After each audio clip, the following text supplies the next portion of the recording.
roller coaster of emotions kung ilarawan ni Moira de la Torre ang naging weight loss journey niya nitong mga nagdaang buwan.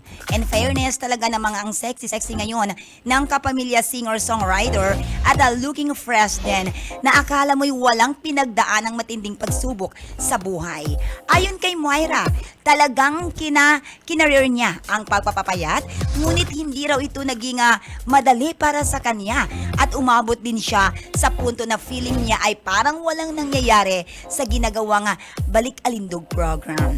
Kaya hanggang sa nakaraang taon, napagpasyahan na lang ni Moira na magdahan-dahan at gawin ang mga bagay na pang isa-isa.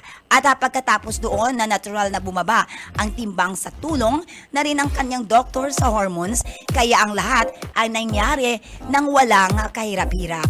Naibahagi rin ni Moira sa press con ang tungkol sa kanyang drinking habits at kung paano niya inaharap ang bawat araw ng kanyang buhay bilang isang introvert at person with ADHD, Attention Deficit Hyperactivity Disorder. Ayan. May doktor siya sa hormones. Yes, oo, meron na siyang doktor. Okay, yan ang ating showbiz balita this morning. And the atin, ti amo, I love you. Radyo Alternatibo Balita.